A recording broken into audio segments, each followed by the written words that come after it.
This isn't just drama, it's a real story about trust, betrayals, and choices. We share it so you won't repeat their mistakes. The stem of her wine glass clinked lightly against the granite countertop as she leaned back, swirling the dark red in lazy circles. "Look what I got today," she said, voice bright and teasing, like we were sharing a secret. Leah slid the envelope across the counter with 2 fingers, manicured, deliberate. I let it sit there for a second before flipping it open. Gold foil lettering, curved script, Elysium Evenings private invitation, and below it in smaller print, "No names, no shame, one night only." I looked up. Her face was already half smiling, testing. She said it like a joke she'd already rehearsed. "It's just a thing someone at work mentioned. No pressure, just curious, you know?" She giggled, but there was an edge underneath. Then, "They say it's liberating." I took a slow sip of my wine, set the glass down carefully, and asked, "Do you want me to come with you?" She blinked, not fast, just once and hard. Then she gave that little smirk I'd seen her use on waiters and hotel clerks when she was pretending not to be condescending. "You'd ruin the vibe," she said, already turning toward the sink like the conversation was over. That moment, how lightly she tossed it out, how sure she was that I'd let it pass, landed colder than anything she'd ever screamed at me. If you're still listening and any of this feels uncomfortably familiar, hit like and subscribe. Most people just listen in silence, but that one click tells the team these stories matter. I nodded, poured her another glass without speaking, and watched her sip it like nothing had shifted. But something had, not just in the air between us, but in me. I wasn't shocked, not really. Leah had been circling the edge of this for months. There were the new outfits, edgier than before, lingerie tags left out, notifications on her phone that buzzed twice and then vanished. A perfume I didn't recognize clinging to her coat one Thursday evening after happy hour. Her laugh had changed too, sharper, almost performative, as if she were practicing for someone new. And still, she never expected me to see the pattern. That was her mistake. By the time she stepped into the hallway mirror that night, checking her lipstick for the 3rd time, I already had the app reinstalled. It took less than 2 minutes to sync it with the phone she thought she'd locked down. I remembered the code from an old joint banking setup. She never changed it. Her carelessness didn't surprise me. When people think they're winning, they stop playing defense. "You sure I can't tag along?" I asked, soft, almost joking. She laughed like I'd told her the punchline wrong. "You'd be the one guy wearing socks." Then she grabbed her clutch, kissed me on the cheek without meaning it, and walked out into the night like a woman who decided she deserved more.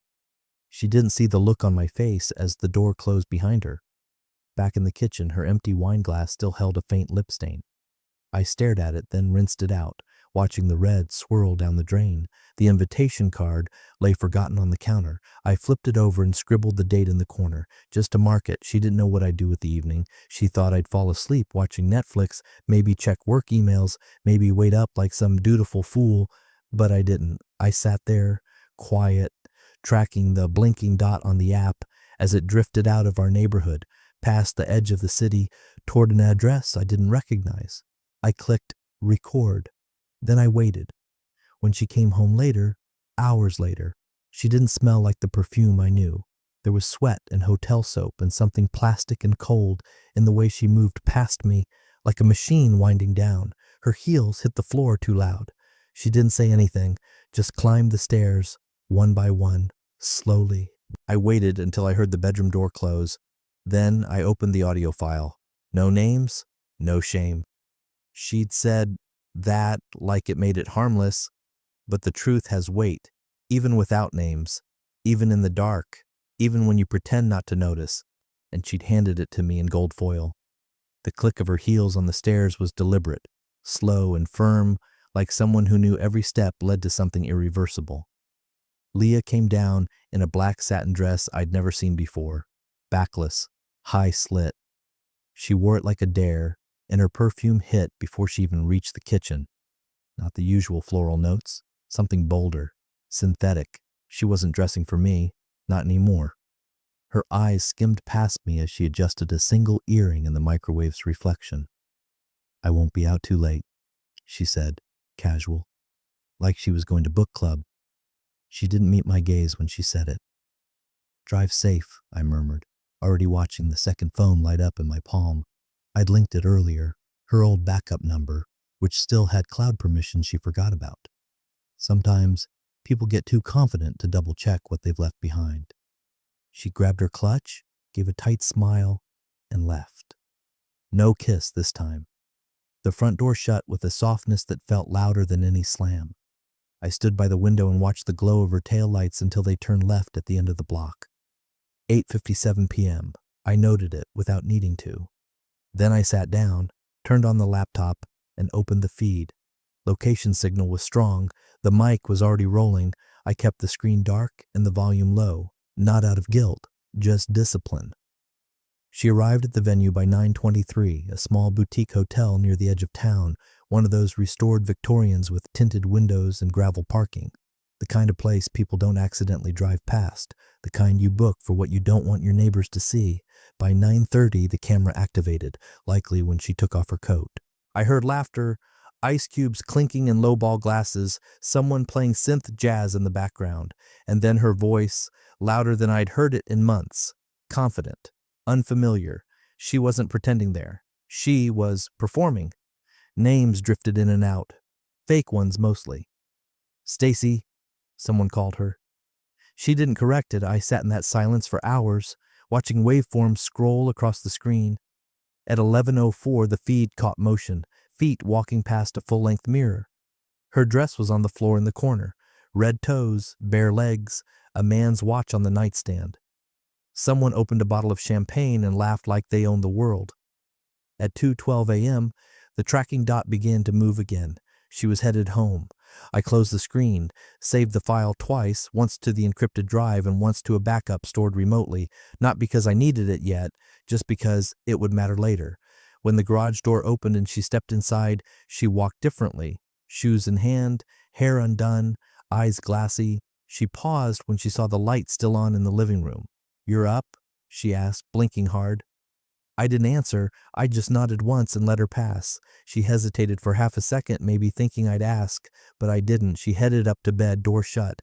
At 2:25, I made coffee, sat at the table, laid out a sheet of paper, and wrote one word at the top: timeline. Underneath, I logged each timestamp, name, sound, and address. It wasn't for the court, not yet. It was for me, a map, a record of when my marriage ended, not in shouting, not in some blowout fight, but in quiet, coordinated deceit. She had her night, and I had the truth, clear, documented, undeniable. I didn't sleep, didn't need to. Some nights don't ask for rest, they ask for preparation. The kettle clicked off at 6:41 a.m., the sound sharp in the quiet kitchen. I moved automatically. 2 scoops of grounds, filtered water, the chipped mug she liked because it felt cozy. The routine was muscle memory. 13 years of mornings don't disappear in a single night, no matter what was recorded after 9 p.m. Leah came down the stairs slowly, barefoot, hair pulled into a loose knot like she'd slept badly. She looked worn around the eyes, mascara faintly smudged, but there was a strange brightness in her face too. Not happiness exactly, relief, the kind people get when they think they've gotten away with something. She sat across from me and wrapped her hands around the mug as if it were an anchor. "It wasn't what you think," she said quickly, before I'd even looked up. Her voice was rehearsed, soft, apologetic, preemptive, a line delivered early so it couldn't be interrupted. I didn't ask what she meant. I didn't ask anything at all. I took a small black flash drive from my pocket and placed it on the table between us, right next to her coffee.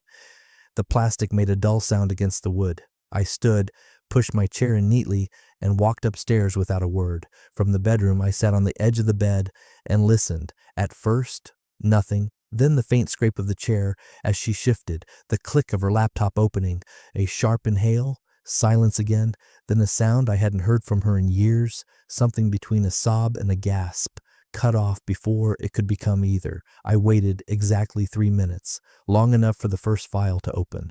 When I came back downstairs, her hands were shaking so badly the coffee had sloshed over the rim of the mug.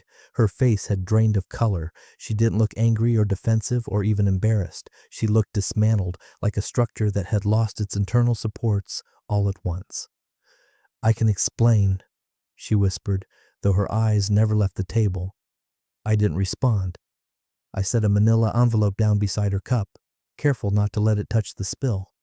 She stared at it like it might move on its own. Petition for dissolution of marriage, she read aloud, voice cracking on the last word. She flipped it open with trembling fingers. Filed yesterday, she whispered, not to me, but to the room. She looked up then, really looked at me, like she was seeing a stranger wearing my face. You planned this? I leaned against the counter, crossed my arms, and met her gaze for the first time that morning. I documented it, I said evenly.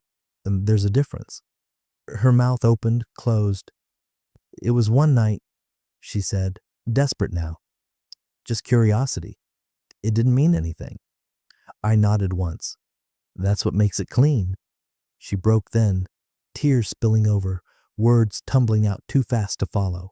Regret, confusion, promises she'd never say it again, that she'd quit her job, change her number, do therapy, do anything. She reached for my hand and stopped when she saw I wasn't moving. I didn't raise my voice. I didn't accuse her. I didn't replay the audio or list the names. I didn't need to. The truth had already done its work. It sat there between us in digital silence, heavier than any argument we'd ever had. You didn't even give me a chance, she said finally. I looked at the coffee cooling in front of her, the flash drive still untouched now, the envelope slowly absorbing a ring of brown. You gave yourself the chance, I said. I just respected your decision. She stared at me, realization dawning too late. This wasn't a fight. There was no ground to recover, no negotiation. I wasn't trying to win, I was exiting. I picked up my keys from the counter. I'll be back later to get a few things, I said, already heading toward the door. My lawyer will handle the rest. Behind me, she whispered my name like it might stop time. It didn't. The door closed softly, the same way it had the night before, and for the first time since I'd married her, I walked away without wondering if I should look back. The next morning, she showed up at my new door. I hadn't given her the address, but I hadn't needed to. She still had access to the insurance app and tracked the billing update. Smart, in a small, desperate kind of way. She stood there with a reusable coffee cup and a trembling smile, like we were just off balance and one warm gesture might fix it. I brought your usual, she said, holding it out like peace in a paper sleeve. I didn't reach for it. I just stepped aside and let her in. No words, just boundaries. The apartment was bare, clean, temporary, rented fast, but intentionally. No photos, no shared blankets, no trace of the house we built together. Just me, the couch, a desk, and the dog curled up on the rug like he'd always lived there. Cooper came with you? She asked, blinking down at him. He followed me out the door, I said. She stood in the center of the room, uncertain. I don't know what to say. You already said it, I replied, taking the coffee and setting it down, untouched. Then came the spiral. I messed up, but I'm willing to go to therapy. I found someone. Look. She dug through her bag and pulled out a pale blue business card with a raised logo, someone with a name like Harmony or Willow. I've already started making changes. I cut off contact with... She stopped herself, realizing naming names now would only dig the hole deeper. She shifted tactics. We can do this differently. Start fresh. No more secrets. I'll come clean about everything. Just tell me what you want me to do. I sat down and opened my laptop, logged into my new bank, changed nothing. Just let her see the interface, clean, organized, hers nowhere in it. All the joint accounts are closed, I said. Utilities are off my name. I moved my license, redirected my mail. She looked down at her hands. And passwords? She asked quietly. Changed. Two-step authentication. New devices. You planned all this, she said, her voice thinning. I didn't answer. Her eyes darted around the apartment like she was trying to spot a version of us still hiding in the walls. You didn't even argue. You just disappeared. No, I said. I disengaged. She paced, agitated now. So that's it? 13 years, and you walk away like I'm a bad investment? I looked up from the screen. You stopped being an investment. You became a liability. Her mouth opened, but no sound came out. I stood and walked to the kitchen, pulled out a folder from the drawer, and set it gently on the table. Inside, receipts for the move, notice to vacate the house, a copy of the divorce filing, copies of joint account closures, proof of LLC separation. Time-stamped, organized, already mailed. I wasn't reacting, I said. I was preparing. She finally sat down, the therapist's card still crushed in her hand. I thought you'd fight for this, she said. I thought you'd yell, beg me to come back. That would have made it easier for you to forgive yourself. Cooper stretched and yawned, unbothered. She looked around again, eyes glassy. So what now? Now? I shrugged. Now you handle your own mail. She left without touching the coffee. A few hours later, I got an email, subject line, "Let's talk." I archived it. 2 more followed that week. I didn't open those either. This wasn't about punishing her. This was about returning to my life before I'd been it around someone else's drama. She thought she could slow the descent by offering soft landings. But I'd already packed the parachute and stepped out. And the ground? That was hers to meet, alone. The house started to dim without me in it. Not physically. It still had power, hot water, food in the fridge. But people stopped showing up. Her phone, once alive with little pings and flashes, began to go silent. It was subtle at first. Fewer tagged photos on social media. A party invitation rescinded without comment. Someone else getting chosen for girls' night. Leah never mentioned it, but I could see the tension in the way she posted, smiling harder, captioning longer, trying to manufacture the ease she used to carry. Then came her sister. Rachel called me out of nowhere one afternoon, her voice low and unsteady. "She's not eating, Dylan," she said. "Barely sleeps. I found her on the floor yesterday, just sitting there, no lights on. The dog's gone, the shelves are half empty." "She's not okay." I listened. "She says you blindsided her," Rachel added, "that it was one mistake, one stupid, selfish night." I let the silence stretch. "You always loved her," she said softly, like it was a question. "I loved who she was before she gambled me." Rachel didn't argue. She just said, "She's breaking," and hung up. The court hearing was uneventful, clean. She kept the house. Technically, she asked for it. Thought it would give her a sense of stability, maybe control. But she also got the full mortgage, the property taxes, the repair costs on the roof she said we'd deal with later. I handed over the keys without a word. She wanted the car. Fine. I let her take it, but when her attorney slid a sheet across the table asking for half of my business equity, I didn't flinch. I reached into my briefcase and pulled out the certified copy of our prenup, signed, notarized, and filed 12 years ago. I'd insisted on including a clause back then, one she barely glanced at in the lawyer's office. In the event of infidelity or willful breach of exclusivity, the spouse forfeits all rights to the other party's future business income, shares, or valuations. That was the wording. She'd laughed and said, "Sure, whatever," at the time. Now her signature stared back at her in clean black ink. My LLC was formed 3 years into our marriage. It had grown, quietly but steadily, not flashy but stable, generating steady monthly contracts and long-term client trust. She'd never asked how it worked, never attended a single meeting. "You're telling me she gets nothing?" her lawyer asked, disbelief creeping in. I leaned forward, calm. "She's not entitled to anything I built while she was building an escape plan." They whispered in the hallway for a long time. When they came back, her eyes were red but dry. She didn't say a word. The settlement was signed in silence. Later that week, I got a voicemail from a number I didn't recognize. "It's Kara," the message said. "One of her friends. I know this isn't my business, but Leah, she really thought you'd fight for her. She thought you'd crawl over glass to fix it." I didn't return the call. What none of them understood was that she hadn't just broken a rule. She'd made a calculation, a bad one. She bet on me staying predictable, forgiving, weak. She played the odds and lost. And now the weight of that miscalculation was hers to carry. I saw her once at the grocery store days later. She was pushing a cart with one hand, the other clutched around her phone. She looked thinner, hair up, sunglasses too big for her face. When she noticed me, she straightened slightly, almost smiled. Then she noticed I wasn't alone, and everything in her expression dropped. But that was another story. For now, her world was unraveling, slowly, with dignity peeling off in layers, and I wasn't there to help her pick it up, not because I wanted her to suffer, but because she'd already chosen the kind of man she wanted when she chose that night. And it wasn't me. It happened on a Sunday afternoon, the kind of day when no one expects to be seen. I was walking through the produce aisle of Brookfield Market, pushing a half-full cart and talking quietly to the woman beside me. Elise. She wore her age like it was earned, softly lined eyes, hair pinned back in a way that said she had nothing to prove.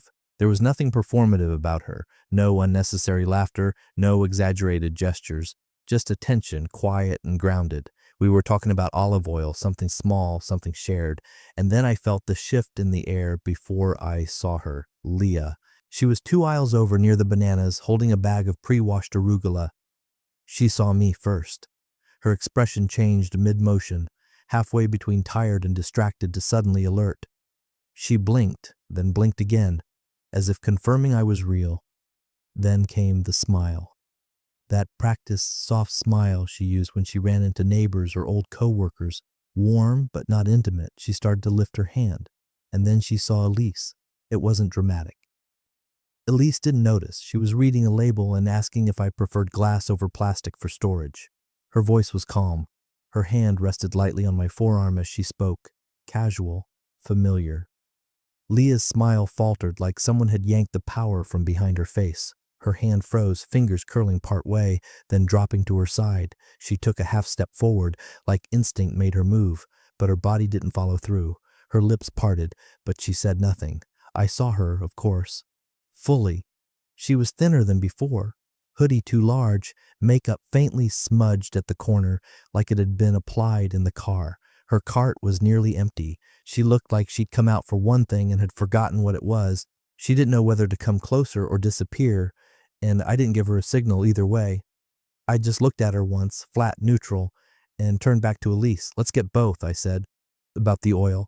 Try them side by side. Elise smiled. I like the way you think. We moved on. Behind us, I didn't hear a word from Leah, no call out, no explanation, just the sound of her cartwheels not moving for a long time.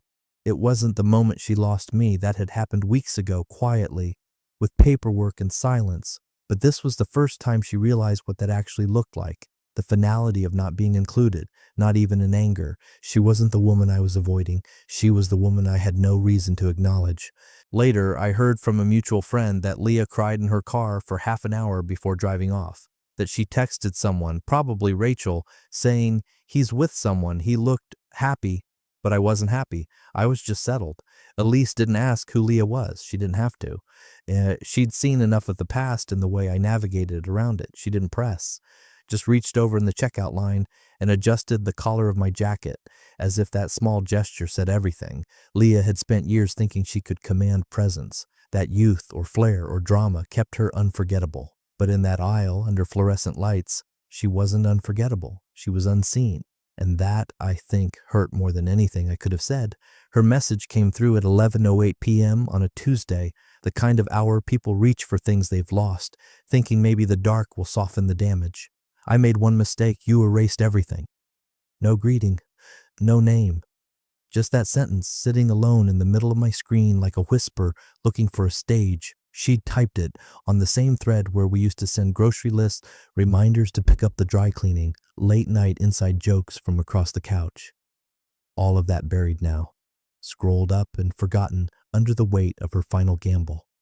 I read it once, then again, slower. There was no fury in me, no desire to lash back or pick apart her word choice, just a quiet recognition that even now, she didn't understand.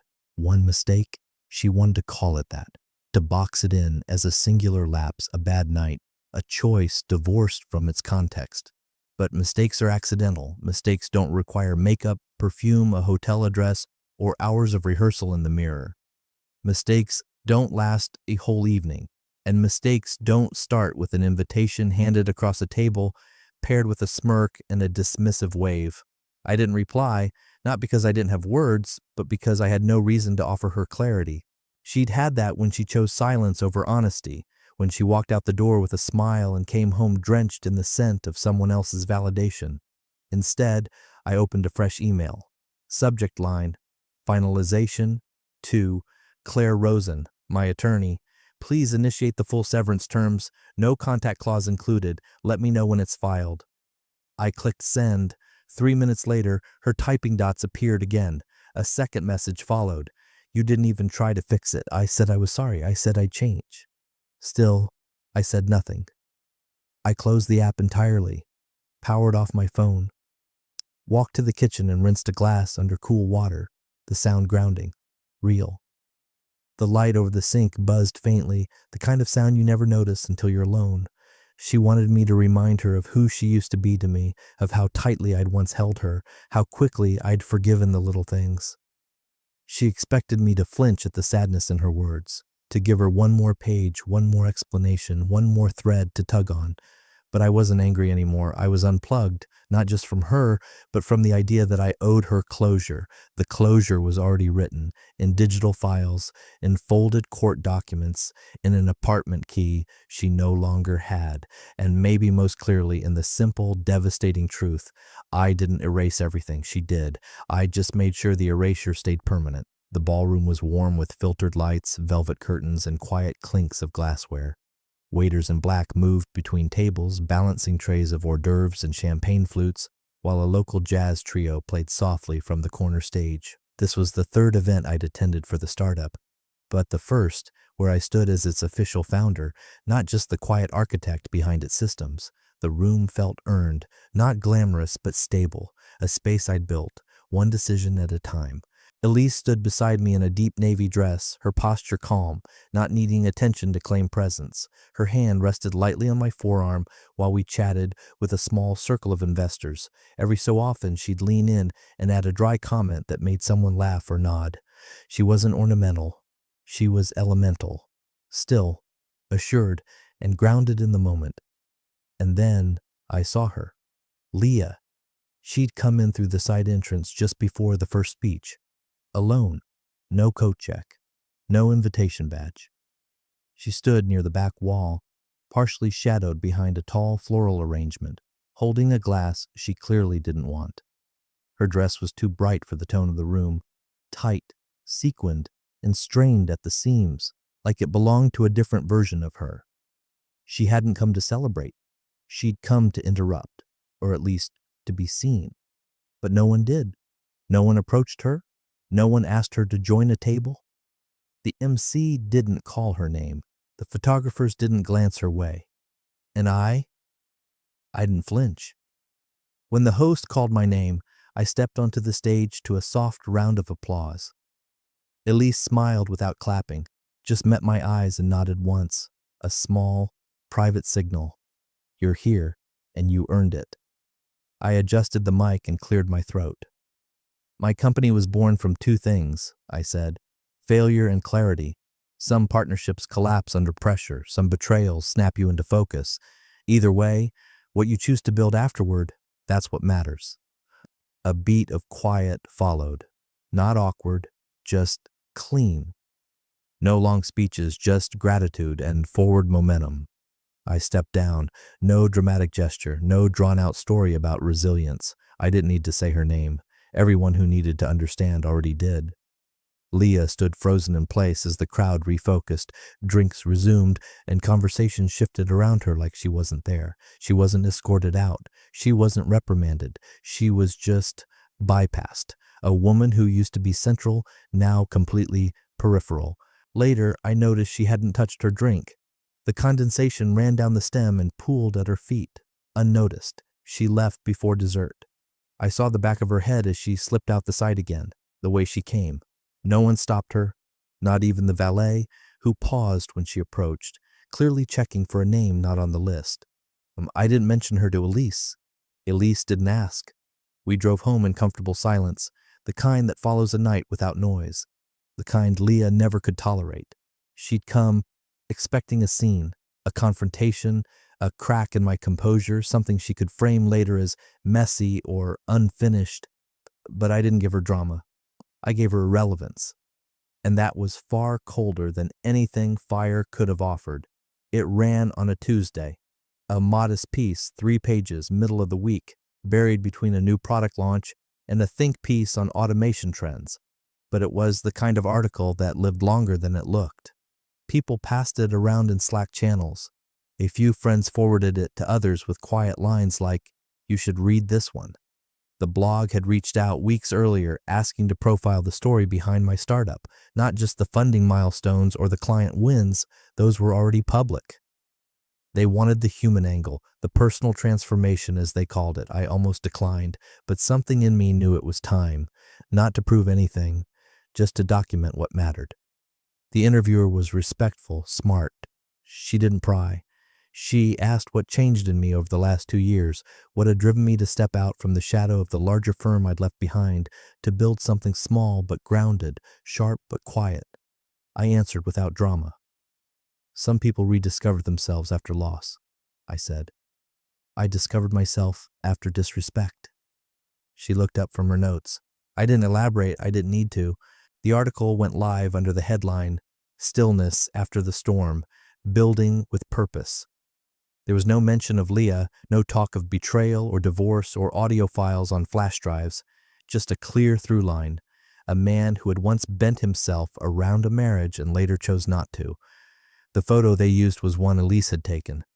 I was standing by the window in the office, sleeves rolled up, nothing posed, just a sliver of light cutting across my face. I looked still, not victorious, not angry, just present. A week later, someone texted me a screenshot from Facebook. Leah had shared the article on her page, captioned with a single line. Funny how people rewrite history when they can't own their part. No one liked it, no comments, not even a pity emoji. I didn't respond. I didn't even open her profile. She wanted it to be about her again. It wasn't. This wasn't revenge. It wasn't a takedown. It was public closure through private evolution. My story didn't need her name to sting. The absence of it was louder. People forget that sometimes the most powerful statement isn't confrontation. It's removal, not shouting from across the room, but quietly exiting it. Later that month at a conference, a panelist referenced my quote. "After disrespect," she said, nodding. "That's the moment most founders stop tolerating nonsense. It's never the loss. It's the insult." The room hummed with understanding. That was all I'd ever needed. Not revenge, not pity, just to move, steadily, deliberately, to a place she couldn't follow. And once I arrived there, I didn't look back. Her name slid across my inbox one final time. Subject line, just one question. No punctuation, no flair, just resignation dressed up as hope. It had been months since the court signed off, since the accounts were split, since the last threads of her name were scrubbed from my legal and digital world. I had long since removed her access, her number, her shadow from my days, but I hadn't blocked her email, maybe out of courtesy, maybe out of inertia, maybe, deep down, I wanted to see the last reach. The message was short. Will you ever forgive me? No backstory, no excuses, no claims of growth or healing, just that one question hanging there like a lifeline tossed too late. I stared at the screen for a while, not out of confusion, but because it felt like the last key in a lock I'd already thrown away. Forgiveness wasn't the question. She wanted permission to let herself feel better, to wrap this entire spiral into a neat little ending she could file under mistakes and lessons learned. But she hadn't just wandered. She'd wagered. She took something sacred, placed it on a table surrounded by strangers, and asked it to perform. And the worst part? She didn't regret the act. She regretted the outcome. I opened a blank reply, typed slowly, thought carefully. You gambled our marriage for one night of attention. I didn't walk away out of rage. I walked away because I finally saw you clearly. That was it. No greeting, no closing. I hit send, then I opened the email settings and typed in her address. Clicked block, confirmed it. There was no satisfaction in it, no drama, just silence. I leaned back in the chair and looked out the window. The city was settling into dusk. Golden light spilled down the side of the building across from mine. Elise would be home soon. The dog would scratch at the door, expecting his walk. A quiet dinner would follow. Maybe we'd read. Maybe we'd just sit near each other without needing to fill the air. That was peace, not the kind you fight for, the kind you reclaim when you stop asking someone to be who they never were. She never saw it coming because she thought the worst thing I could do was yell, threaten, burn down what we built. She never understood the real ending would come in stillness and walking away fully and never circling back. And that silence, that was the loudest goodbye I could give.